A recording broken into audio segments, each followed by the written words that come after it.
ॐ अस्य श्रीचण्डीकवचस्य ब्रह्मा ऋषिः अनुष्ठुप् छन्दः चामुण्डा देवता अङ्गन्यासोक्तमातरो बीजम् दिग्बन्धदेवतास्तत्त्वम् श्रीजगदम्बा प्रीत्यर्थे सप्तशती पाठाङ्गत्वेन जपे विनियोगः। ॐ नमश्चण्डिकायै। मार्कण्डेय उवाच।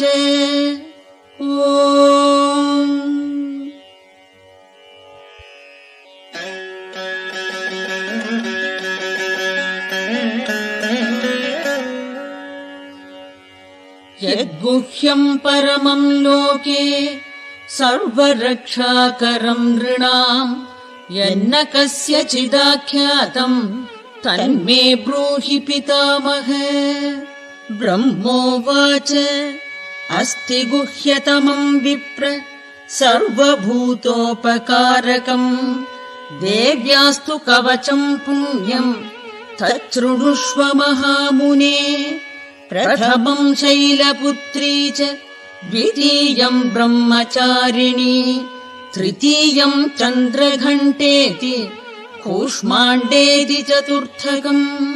पञ्चमम् स्कन्दमातेति षष्ठम् कात्यायनीति च सप्तमम् कालरात्रीति महागौरीति चाष्टमम् नवमम् सिद्धिदात्री च नवदुर्गा प्रकीर्तिताः। उक्तान्येतानि नामानि ब्रह्मणैव महात्मना अग्निना दह्यमानस्तु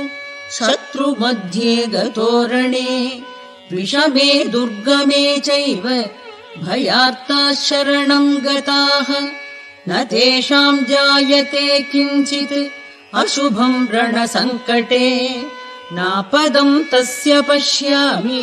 शोकदुःखभयम् नहि यैस्तु भक्त्या स्मृता नूनम् तेषाम् वृद्धि प्रजायते ये त्वाम् स्मरन्ति देवेशि रक्षसे तान्न संशयः प्रेतसंस्था तु चामुण्डा वाराही महिषासना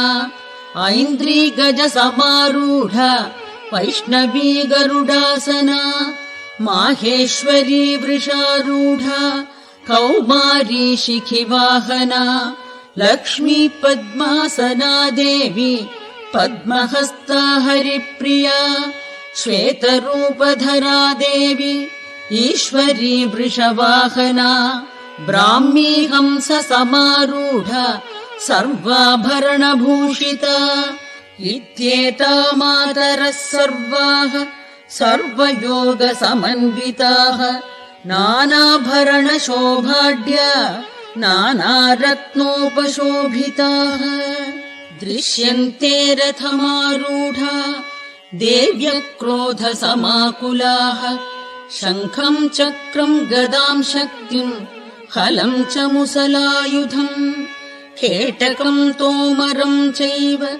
परशुम् पाशमेव च कुन्तायुधम् त्रिशूलम् च शार्ङ्गमायुधमुत्तमम् दैत्यानाम् देहनाशाय भक्तानामभयाय च धारयन्त्यायुधानीतम् देवानाम् च हिताय वै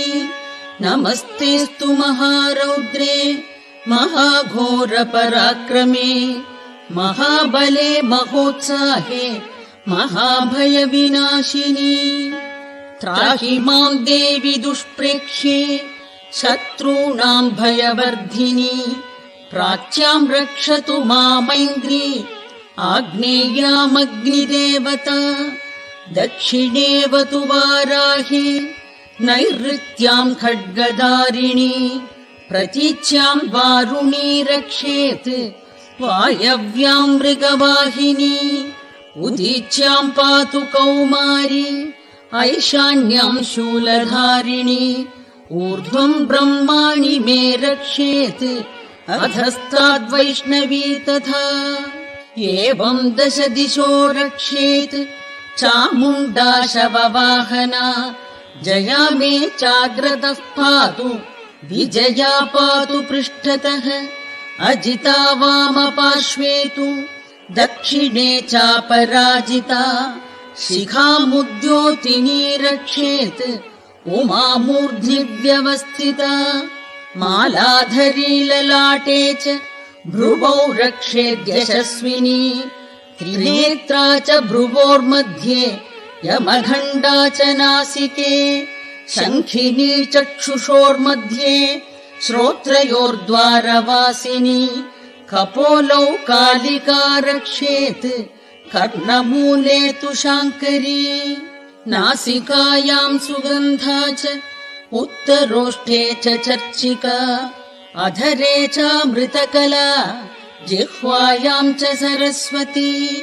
दन्तान् रक्षतु कौमारी कण्ठदेशे तु चण्डिका घण्टिकाम् चित्रघण्टा च महामाया च तालुके कामाक्षी चिबुकम् रक्षेत् वाचम् मे सर्वमङ्गला ग्रीवायाम् भद्रकाली च पृष्ठवंशे धनुर्धरी नीलग्रीवा बहिः कण्ठे नलिकाम् नलकूबरी स्कन्दयो खड्गिनी रक्षेत् बाहू मे वज्रधारिणी हस्तयोर्दण्डिनी रक्षेत् अम्बिका चाङ्गुलीषु च नखान् शूलेश्वरी रक्षेत् कुक्षौ रक्षेत् कुलेश्वरी स्तनौ रक्षेन्महादेवी मनः शोकविनाशिनी हृदये ललिता देवी उदरे शूलधारिणी नाभौ च कामिनी रक्षेत् गुह्यम् गुह्येश्वरी तथा पूतना कामिका मेढ्रम् गुदे महिषवाहिनी कट्याम् भगवती रक्षेत् जानुनी विन्ध्यवासिनी जङ्घे महाबला रक्षेत् सर्वकामप्रदायिनी गुल्फयोर्नारसिंही च पादपृष्ठे तु तैजसी पादाङ्गुलीषु श्रीरक्षेत् पादाधस्थलवासिनी नखान्तंष्ट्राकराली च केशाञ्चैर्वोर्ध्वकेशिनी रोमकूपेषु कौबेरी त्वचम् वागीश्वरी तथा रक्तमज्जावसामांसानि अस्ति मेदांसि पार्वती अन्त्राणि कालरात्रिश्च पित्तम् च मुकुटेश्वरी पद्मावती पद्मकोशे कफे चूडामणिस्तथा ज्वालामुखी नखज्वालाम् अभेद्या सर्वसन्धिषु शुक्रम् ब्रह्माणि मे रक्षेत् छायाम् छत्रेश्वरी तथा अहङ्कारम् मनोबुद्धिम् रक्षेन्मे धर्मधारिणी प्राणापानौ तथा व्यानम् उदानम् च समानकम् वज्रहस्ता च मे रक्षेत् प्राणम् कल्याणशोभना रसे रूपे च गन्धे च शब्दे स्पर्शे च योगिनी सत्त्वम् रजस्तमश्चैव रक्षेन्नारायणी सदा आयु रक्षतु वाराही धर्मम् रक्षतु वैष्णवी यशः कीर्तिम् च लक्ष्मीम् च धनम् विद्याम् च चक्रिणी गोत्रमिन्द्राणि मे रक्षेत् पशून् मे रक्षतु चण्डिके पन्थानम् सुपथा रक्षेत् मार्गम् क्षेमथा राजद्वारे महालक्ष्मी विजया सर्वतः स्थिता रक्षाहीनम् तु यत्स्थानम् वर्जितम् कवचेन तु तत्सर्वम् रक्ष मे देवि जयन्ती पापनाशिनी पदमेकम् न गच्छेत्तु यदिच्छेच्छुभमात्मनः कवचेनावृतो नित्यम् यत्र यत्रैव गच्छति तत्र तत्रार्थलाभश्च विजयः सार्वकामिकः यम् यम् चिन्तयते कामम् तम् तम् प्राप्नोति निश्चितम् परमैश्वर्यमतुलम् प्राप्स्यते भूतले पुमान् निर्भयो जायते मर्त्य सङ्ग्रामेष्वपराजितः त्रैलोक्ये तु भवेत् पूज्य कवचेनावृतः पुमान् इदम् तु देव्या कवचम् देवानामपि दुर्लभम् यः पठेत् प्रयतो नित्यम् त्रिसन्ध्यम् श्रद्धयान्वितः दैवी कला भवेत् तस्य त्रैलोक्येष्वपराजितः जीवेत् वर्षशतम् साग्रम् अपमृत्युविवर्जितः नश्यन्ति व्याधयः सर्वे लूता विस्फोटकादयः स्थावरम् जङ्गमम् चैव कृत्रिमम् चापि यद्विषम् अभिचाराणि सर्वाणि मन्त्रयन्त्राणि भूतले भूचराखेचराश्चैव जलजाश्चोपदेशिकाः सहजा कुलजा माला डाकिनी शाकिनी तथा अन्तरिक्षचरा घोरा डाकिन्यश्च महाबलाः ग्रहभूतपिशाचाश्च यक्षगन्धर्वराक्षसाः ब्रह्मराक्षसवेताला कूष्माण्डा भैरवादयः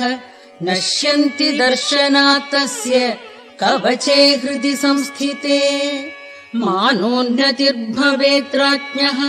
तेजो वृद्धिकरम् परम् यशसा वर्धते सोऽपि कीर्तिमण्डितभूतले जपेः सप्तशतीम् चण्डीम् कृत्वा तु कवचम् पुरा यावद्भूमण्डलम् धत्ते सशैलवनकाननम् तावत्तिष्ठति मेदिन्याम् सन्ततिः पुत्रपौत्रिकी देहान्ते परमम् स्थानम् यत्सुरैरपि दुर्लभम् प्राप्नोति पुरुषो नित्यम् महामाया प्रसादतः लभते परमम् रूपम् शिवेन सह मोदते। ॐ